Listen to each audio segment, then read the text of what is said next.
like that song.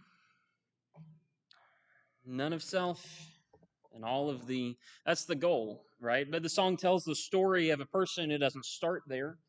The person starts with all of self and none of God, and then slowly works their way towards Him, step by step, becoming a different person along the way. It's a beautiful story. Tonight's sermon is the opposite of that. That's the best way I know how to pitch this thing. It is not going to be a happy, joyous sermon. What we're talking about tonight is found in 2 Kings 17. I would encourage you to turn over there. We covered it, I think it was Tuesday in our scripture reading. It's the story of how Israel, the northern kingdom, was destroyed and carried off into Assyrian captivity. And what you see is a people who started at least relatively close to God, and step by step they walked away and took themselves away from Him. Until at the end they're no better than the Canaanites they dispossessed in the first place.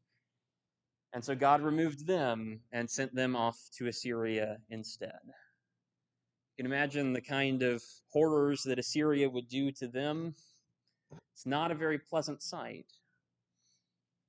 But God used Assyria to accomplish His justice on the nation. As you've been tracking along in our scripture reading, you'll hopefully recall that the northern kingdom of Israel is formed when Jeroboam splits off from Rehoboam. The united kingdom under Saul, David, and Solomon has split and become a divided kingdom. The northern tribes, the northern 10 turn into the kingdom of Israel. The southern 2 turn into the kingdom of Judah. And a couple hundred years after those are established, ultimately Israel has found itself on its last king. They started with Jeroboam, as you read in the scripture reading. He was a terrible king who did horrible things to Israel. And ultimately you reach Hoshea, who's really not that good either. And so as you get into 2 Kings 17, if I call it 1 Kings, by the way, we're in 2 Kings, just so everyone's clear. In 2 Kings 17, let's read the first 6 verses and establish the history of all of this. And then we're going to read verses 7 through 23, which is the main heart and the point of the sermon this evening. 2 Kings 17, starting in verse 1. Now in the 12th year of Judah's king Ahaz, Hoshea the son of Elah became king over Israel in Samaria, and he reigned there 9 years. He did what was evil in the sight of the Lord, but not like all the kings of Israel who preceded him. King Shalmaneser of Assyria attacked him, and Hoshea became his vassal and paid him tribute. But the king of Assyria caught Hoshea in a conspiracy. He had sent envoys to So, the king of Egypt, and had not paid tribute to the king of Assyria as in previous years. Therefore the king of Assyria arrested him and put him in prison. The king of Assyria invaded the whole land, marched up to Samaria, and besieged it for 3 years. And in the 9th year of Hoshea, the king of Assyria captured Samaria. He deported the Israelites to Assyria and settled them in Halah along the Habor, which is Gozan's river, and in the cities of the Medes. If all we were after is a historical account, that's it. Now you know the facts of what happened in the history that transpired. Israel was a nation. Assyria was a different nation. Assyria took Israel away. Judah's still there. Assyria will cause problems for them until God solves it. Mike preached about that this morning. 2 Kings 18. You have all the historical facts. But God was not content to leave it with just the history. God felt the need to explain why all of this happened. And so if you want to avoid the fate of Israel, the Assyrians coming into your door, maybe you should read about why it happened and avoid taking the path that they took. Let's read starting in verse 7. Now this disaster happened because the people of Israel had sinned against the Lord their God, who had brought them out of the land of Egypt from the power of Pharaoh, the king of Egypt, and because they feared other gods. They lived according to the customs of the nations that the Lord had dispossessed before the Israelites, and according to what the kings of Israel did. The Israelites secretly did things against the Lord their God that were not right. They built high places in all their towns, from watchtower to fortified city. They set up for themselves sacred pillars and Asherah poles on every high hill and under every green tree. They burned incense there on all the high places, just like the nations that the Lord had driven out before them had done. They did evil things angering the Lord. They served idols, although the Lord had told them, "You must not do this." Still, the Lord warned Israel and Judah through every prophet and every seer, saying, "Turn from your evil ways and keep my commands and statutes according to the whole law I commanded your ancestors and sent to you through my servants the prophets." But they would not listen. And instead they became obstinate like their ancestors who did not believe the Lord their God. They rejected his statutes and his covenant he made with their ancestors and the warnings that he had given them. And they followed worthless idols and became worthless themselves, following the surrounding nations the Lord had commanded them not to imitate. They abandoned all the commands of the Lord their God. They made cast images for themselves, 2 calves and an Asherah pole. They bowed in worship to all the stars in the sky, and they served Baal. They sacrificed their sons and daughters in the fire and practiced divination and interpreted omens. They devoted themselves to do what was evil in the Lord's sight and angered him. Therefore, the Lord was very angry with Israel, and he removed them from his presence. Only the tribe of Judah remained, and even Judah did not keep the commands of the Lord their God, but they lived according to the customs that Israel had practiced.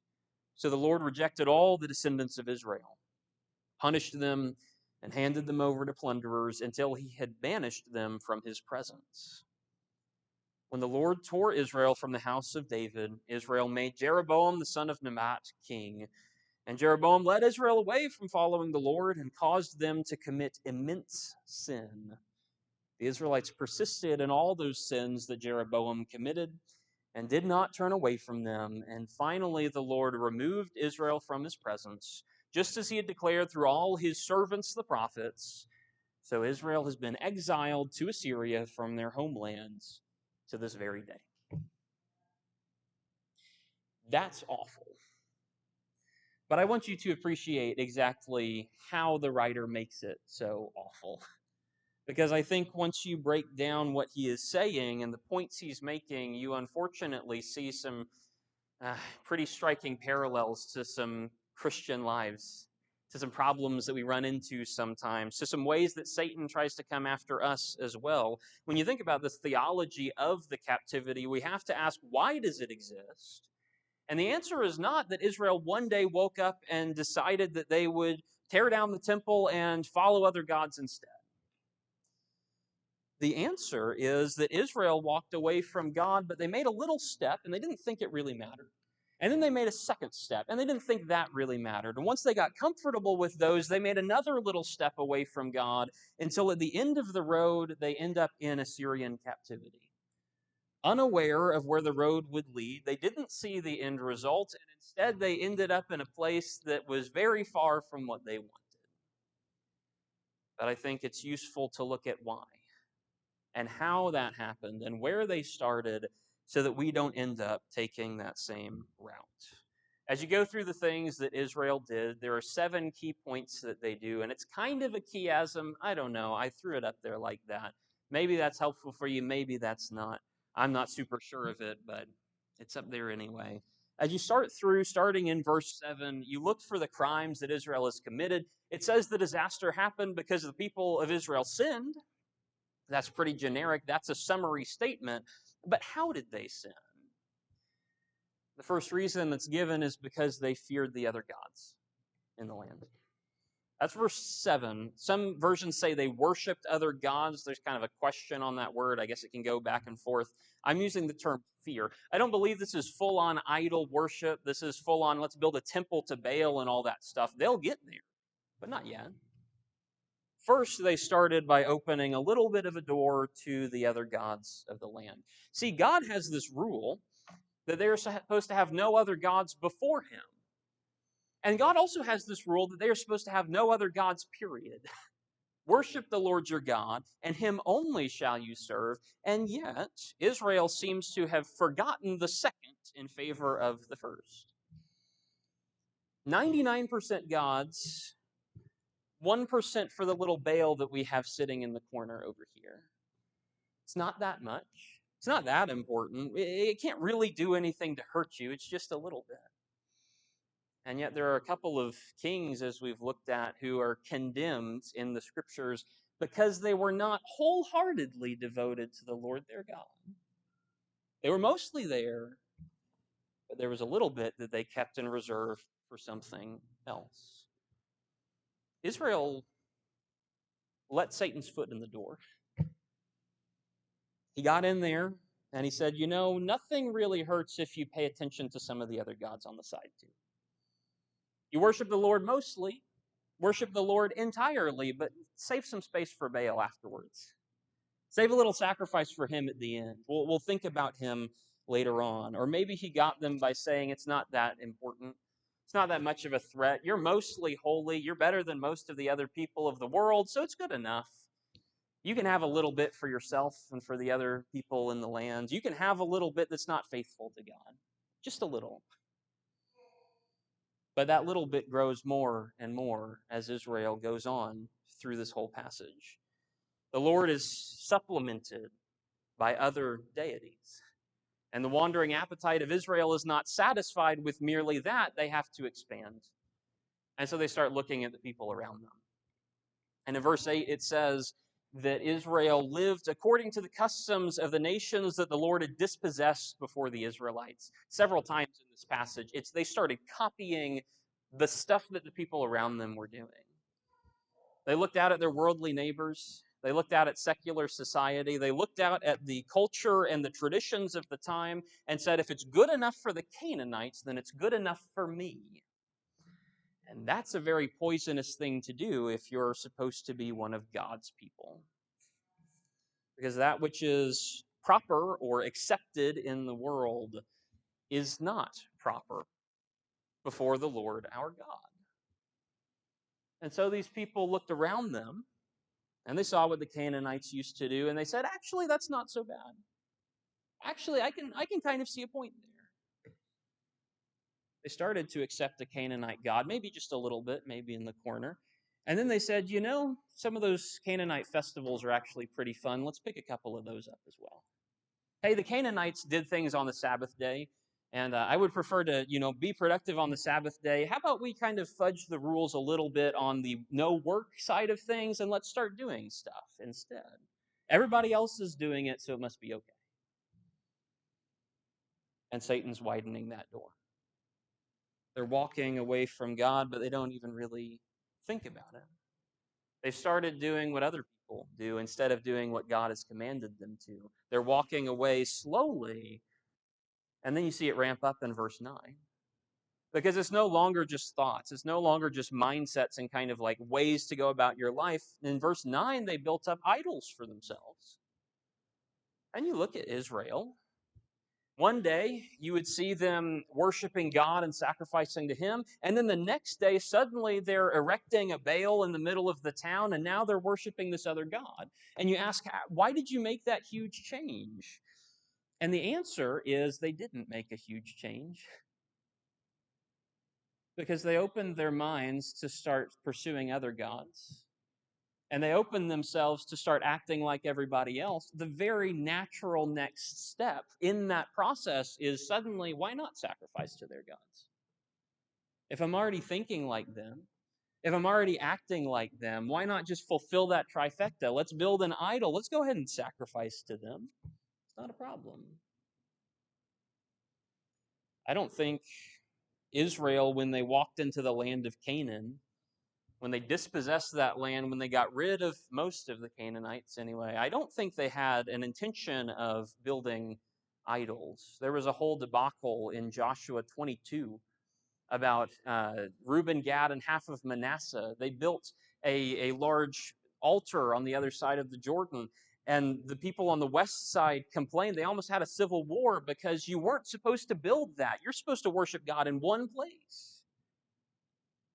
And yet a couple generations go by and you loosen some of the rules, and a couple generations go by and suddenly, hey, Baal's not so bad. And a couple more generations go by and suddenly you're just acting like the Canaanites. Why not build an idol? God can't really care where we sacrifice to Him, can He? And step by step, they're walking away from the Lord. So much so that they don't even realize that what they're doing is wrong. And that is a terrifying thought. It's in verses 13 and 14, and I believe this is the hinge point of this passage.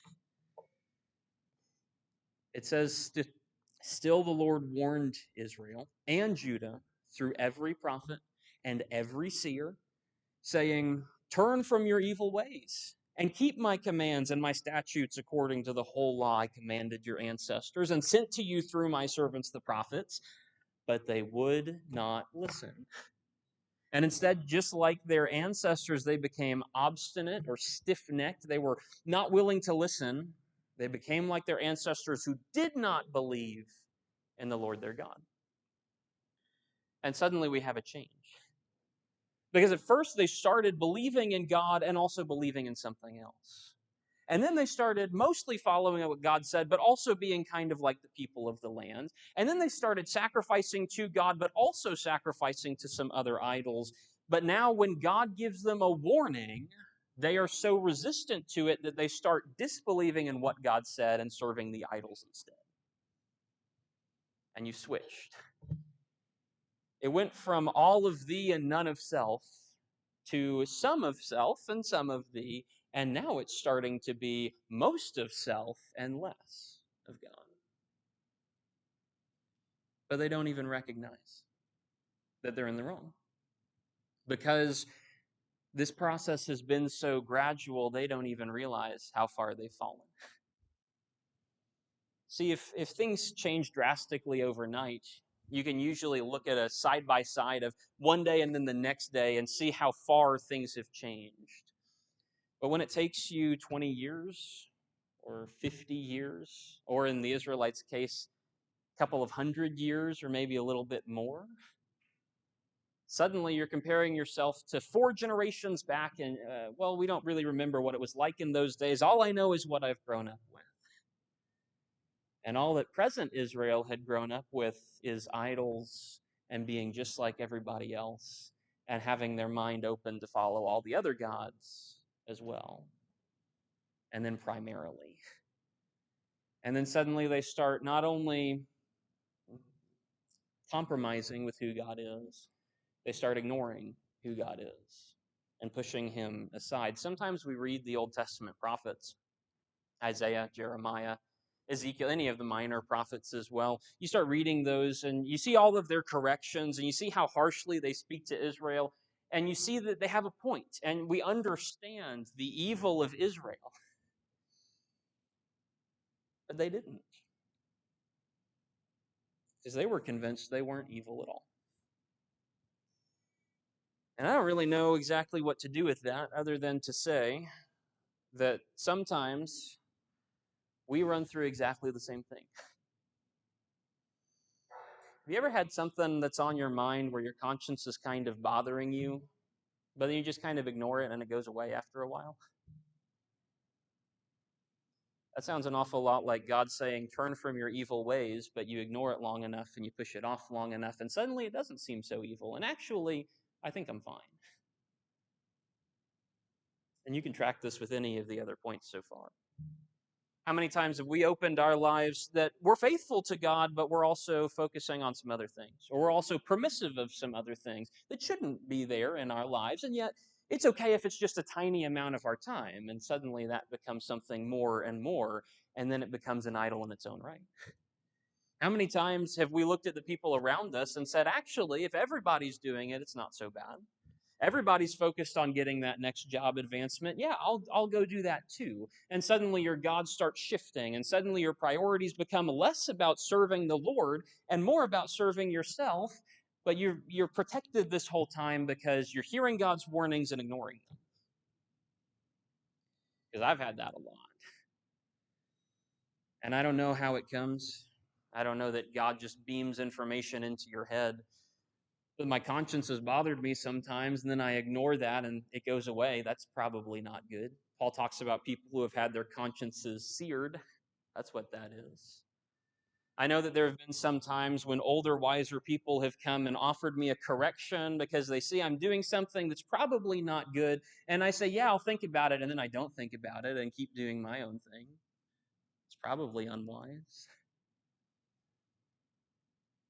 How many times do we have God's warnings and we ignore them just the same? Jesus condemned the Pharisees because, well, many reasons, but in one part, because the Pharisees looked at the Old Testament prophets and said, we understand the Old Testament prophets were better than our fathers. And yet they said that to Jesus' face while they were ignoring the Son of God himself. I can look at Israel and point to how foolish they are all I want to. But if I don't see myself in Israel, then I'm probably reading the Old Testament wrong. They would not listen. Turn from your evil ways. No, it's not that bad. And they justify it. And that's when the turning point really kicks in. And so you see in verse 16, they abandoned all the commands of the Lord their God. It's not just that we are not going to pursue God fully, it's that we won't pursue God at all anymore because he started to tell us things that we don't like. And we've made a practice of only hearing the things we like. And so God is now rejected. And they seek out evil. They make cast images for themselves, 2 calves and Asherah pole. They worship all the stars in the sky. That's a lot of other gods. And they serve Baal himself. And then think about this in verse 17. They sacrifice their sons and daughters in the fire.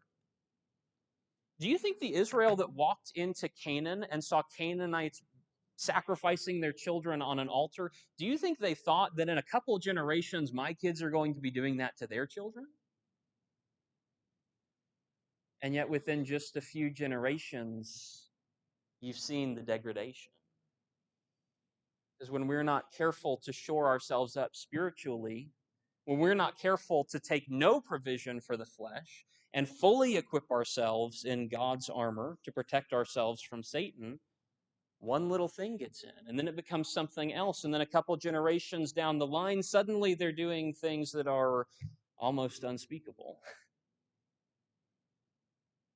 How often has Satan gotten a foothold in your life and pried it open wider and wider until it becomes something that you wake up one day and you can't even recognize yourself anymore?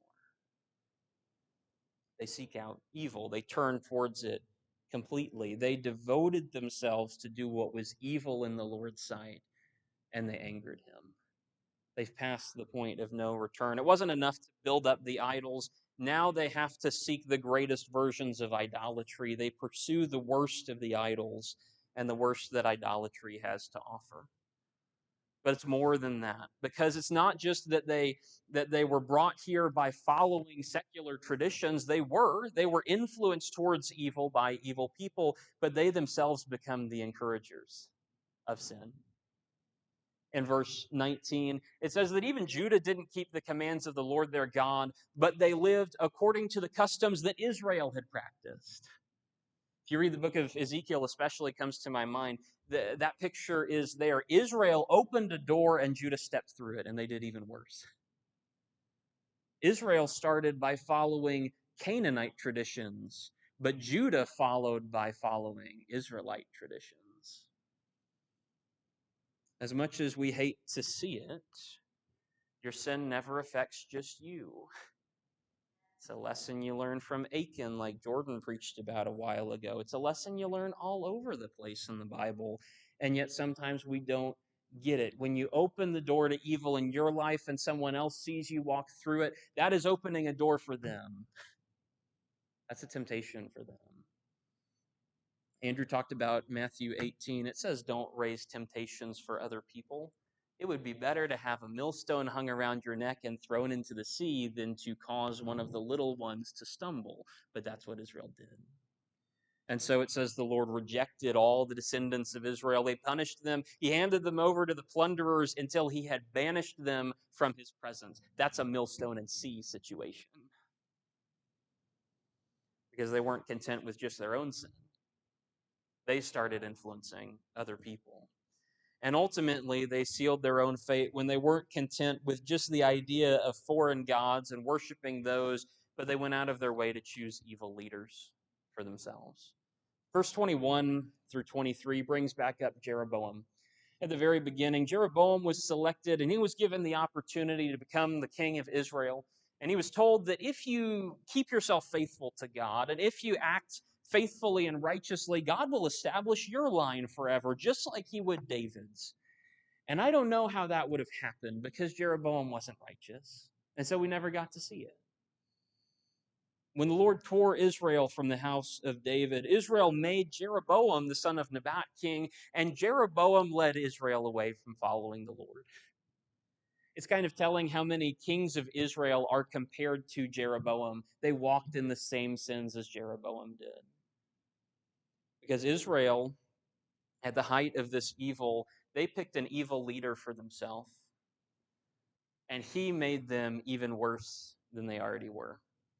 It's like when somebody is in a bad situation, they've made a foolish decision, and then they go to someone for advice, but they go to a fool, and the fool advises them to do something even more foolish. And then they do that, and it doesn't work for them, and so they seek advice from another bad source. And then they do that, and it doesn't work for them, and so they seek advice from another bad source. I've seen it before. I have friends who've done that. I'm sure you've seen that too. But Israel thought that Jeroboam was going to be the solution. He instituted idolatry. Okay, well, maybe his son Nadab will be the solution. No, he just did exactly the same thing. And worse it goes. And now, here at the end, it's not just enough for them to listen to some other deities every now and then. They started in this little corner where Baal was 1% on their mind. He was vaguely there. He was an idea they might have entertained on a random Saturday afternoon. And they've ended in a situation where their leadership is bringing them down even further than they already were. And finally, the Lord just removed Israel from his presence. Just as he had declared through all his servants, the prophets, they've been exiled to Assyria. Because sin will take you where you do not want to go, and it will take you there much faster than you think it will. There's a reason that we're told to make no provision for the flesh. There's a reason we're told to watch out. There's a reason we're told that Satan is always prowling around like a roaring lion. He's seeking a weakness somewhere. Because if he can get the foot in the door with the 1% of maybe I don't have to give that to God, then he can pull that open and drag you down somewhere you do not want to end up. Don't start the path, and you cannot get to its destination. But Israel didn't have the destination in mind when they started out down the path. Proverbs is full of that kind of thing. Keep in mind where you're going to. Keep in mind the end of the matter. Keep in mind exactly where you're heading, because if you don't like where you're going, then you shouldn't start. But too often, Satan disguises himself as an angel of light and pops up in our lives and says, actually, walking away from God slightly, ever so slightly in this instance, isn't that bad. Maybe it's a morally neutral thing. Maybe it doesn't really matter. But if it opens you up towards further destruction, then it sure does. And Israel didn't get that. And so Israel ended up condemning themselves, walking away into destruction until the Assyrians were at their gates and they're all just wondering, what did we do to deserve that? I would not like anybody to have to face that. I don't want to face that. I don't want to see what God has to do to destroy those who are against him. But unfortunately, there are some people who just make those decisions and they just start down the cycle and they never wake up to listen to God's warnings. Don't ignore what God is telling you. And I don't know if it's through a random sermon that you're going to hear one time. I don't know if it's through a church member who is just talking to you, and maybe it's not even a Bible conversation, but they say something that sticks in your mind. Or maybe you wake up and your conscience is bothering you and you don't know exactly what's wrong. Don't dismiss those things. So they can be warning signs that you're on a path that you really don't want to go down. But Israel ignored them, and so they died. I would prefer God not to do that to me. And so if you look at this list and you see yourself somewhere on here, I would say don't give the devil an opportunity. Maybe you find yourself in that downward spiral, choosing evil leaders to take you where you don't want to go. You're not exactly sure how to change that. It's difficult, but you can seek wisdom. Maybe it's not that bad. Maybe you're just on the point of ignoring some things on your conscience that are bothering you. That's still pretty bad. But you can change that by seeking the Lord. Maybe it's not even that. Maybe it's just the tiniest thing. Maybe there's a little part of your mind that's saying, I don't have to be totally committed to God. I can still keep a little bit back from myself. Don't try it. Been given an example of someone who tried it so that we don't follow their footsteps. And so if you find yourself anywhere in this tonight, if you see the devil trying to get through your armor and you're worried that he might be succeeding, if there's anything that's going on in your life that needs addressing, it's not too small. You need to get that checked out, and we'd love to help you with it. If there's anything I can do to help you, then please come and tell me. I'll be standing right here as we all get up.